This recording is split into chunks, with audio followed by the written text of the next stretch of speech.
السلام عليكم ورحمة الله تعالى وبركاته. الحمد لله والصلاة والسلام على أشرف رسول الله وعلى آله الفائزين برضا الله. أما بعد. ഏറെ ആദരവും ബഹുമാനവും നിറഞ്ഞ എൻ്റെ ശബ്ദം ശ്രവിക്കുന്ന നല്ലവരായ സഹോദരി സഹോദരന്മാരെ, അല്ലാഹു സുബ്ഹാനഹു വ തആല ഞാൻ പറയുന്നതും നിങ്ങൾ കേൾക്കുന്നതും ഒരു സ്വാലിഹായ സൽക്കർമ്മമാക്കി അള്ളാഹു നമ്മിൽ നിന്നും സ്വീകരിക്കട്ടെ. ഒരുപാട് ആളുകൾ ദുആ കൊണ്ട് വസിയത്ത് ചെയ്തിട്ടുണ്ട്. അവരുടെയൊക്കെ സദുദ്ദേശങ്ങൾ അള്ളാഹു സഫലീകരിച്ചു കൊടുക്കട്ടെ. സഹോദരങ്ങളെ, മുസ്ലിം സമൂഹം ഏറെ പ്രതിസന്ധി നിറഞ്ഞ കാലഘട്ടത്തിലൂടെയാണ് നടന്നുകൊണ്ടിരിക്കുന്നത്. എക്കാലത്തും ആത്മീയതയിലേക്ക് ജനം മടങ്ങിയപ്പോഴാണ് ഇവകളിൽ നിന്നൊക്കെ പരിഹാരമുണ്ടായിരിക്കുന്നത്. ഓരോ കാലത്തും രോഗങ്ങളൊക്കെ വരുമ്പോൾ പണ്ഡിതന്മാരുടെ അടുക്കൽ പോയി പരാതി പറയുകയും അവർ ദിവസവും ചെല്ലാൻ വേണ്ടി ഔറാദുകളൊക്കെ നൽകാറുമുണ്ട്.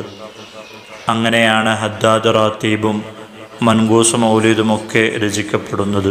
ഇപ്പോഴും എന്തെങ്കിലും പ്രയാസങ്ങളോ രോഗങ്ങളൊക്കെ വരുമ്പോൾ മഹാന്മാർ ചെല്ലാൻ പറയുന്ന അത്ഭുത സ്വലാത്താണ് നാരിയത്ത് സ്വലാത്ത് എന്നുള്ളത്. എന്തുകൊണ്ടാണ് വലിയ പ്രയാസങ്ങൾ വരുമ്പോൾ നാരിയ സ്വലാത്ത് ചൊല്ലാൻ പറയുന്നത് എന്ന് നമുക്ക് പരിശോധിച്ച് നോക്കാം.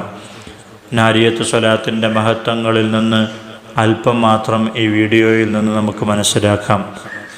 മഹാനായ ഇമാം ഖുർത്തുബി തങ്ങളുടെ സിർറുൽ അസ്റാർ എന്ന ഗ്രന്ഥത്തിലും അതുപോലെ ഹസിയാത്തുൽ അസ്റാർ, അന്നഫ്സുർ റഹ്മാൻ, സആദത്തുദ്ദാറൈൻ തുടങ്ങിയ ഗ്രന്ഥങ്ങളിലൊക്കെ വിവരിച്ച കാര്യങ്ങളാണ് ഈ വിനീതൻ പറയുന്നത്.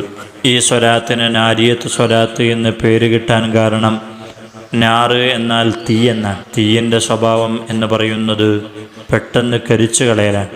അതുപോലെ നമ്മുടെ രോഗങ്ങൾ പെട്ടെന്ന് സുഖപ്പെടുത്തി തരുമെന്നതുകൊണ്ടാണ് ഇതിന് നാരിയത്ത് സ്വലാത്ത് എന്ന് പേര് കിട്ടാൻ കാരണമെന്ന് പണ്ഡിതന്മാർ പറഞ്ഞു തരുകയാണ്. എന്തൊക്കെയാണ് അതിൻ്റെ മഹത്വങ്ങൾ?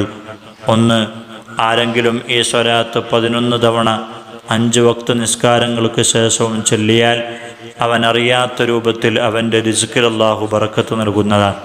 അവനക്ക് സമ്പത്ത് വർദ്ധിക്കുന്നതാണ്. അതേപോലെ തന്നെ അവൻ്റെ പ്രയാസങ്ങൾ മാറുന്നതാണ്. അവൻ്റെ വീട്ടിൽ ഐശ്വര്യം വരുന്നതാണ്. അവൻ്റെ കുടുംബത്തിൽ സന്തോഷം വരുന്നതാണ്. അവനറിയാത്ത രൂപത്തിലൊക്കെ റിസ്കിൽ അല്ലാഹു സുബ്ഹാനഹു വ തആല ബറക്കത്ത് നൽകുമെന്ന് പണ്ഡിതന്മാർ പറഞ്ഞു തരികയാണ്. രണ്ടാമത്തെ മഹത്വം എന്ന് പറയുന്നത്, ആരെങ്കിലും 4444 തവണ ഈ സ്വലാത്ത് ചൊല്ലിയാൽ ഏത് വലിയ ആവശ്യവും നിറവേറ്റപ്പെടുമെന്നും ഏത് വലിയ പ്രതിസന്ധിയും നീങ്ങിപ്പോകുമെന്നും മഹാന്മാരായ പണ്ഡിതന്മാർ പഠിപ്പിച്ചു കൊടുക്കുകയാണ്. അതാണ് വലിയ പ്രയാസങ്ങളൊക്കെ വരുമ്പോൾ, ചിലപ്പോൾ ഗർഭിണികളൊക്കെ പ്രസവിക്കാത്ത സമയത്തൊക്കെ 4444 തവണ നേർച്ചയാക്കാറുണ്ട്. അങ്ങനെ നേർച്ചയാക്കിയാൽ പെട്ടെന്ന് തന്നെ പ്രസവം നടക്കുമെന്ന് പണ്ഡിതന്മാർ പഠിപ്പിക്കുന്നുണ്ട്. മൂന്നാമത്തത്, ആരെങ്കിലും 41 തവണ അല്ലെങ്കിൽ 100 തവണ ഈ സ്വലാത്ത് ചൊല്ലിയാൽ അവൻ്റെ വിഷമങ്ങളും ടെൻഷനുകളും നീക്കപ്പെടുന്നതാണ് എന്ന് പണ്ഡിതന്മാർ പറഞ്ഞു തരികയാണ്. അതുപോലെ അവൻ ഉദ്ദേശിക്കുന്ന കാര്യങ്ങളൊക്കെ എളുപ്പമാകുമെന്നും പണ്ഡിതന്മാർ പഠിപ്പിക്കുന്നുണ്ട്.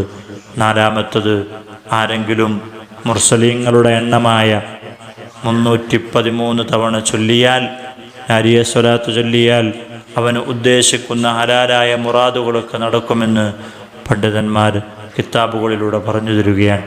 അഞ്ചാമത്തത്, ആരെങ്കിലും 1000 തവണ നാരിയത്ത് സ്വലാത്ത് ചൊല്ലിയാൽ ഒരാൾക്കും വിശേഷിപ്പിക്കാൻ കഴിയാത്ത നേട്ടങ്ങൾ അവനിക്ക് വന്നു ചേരുന്നതാണ്.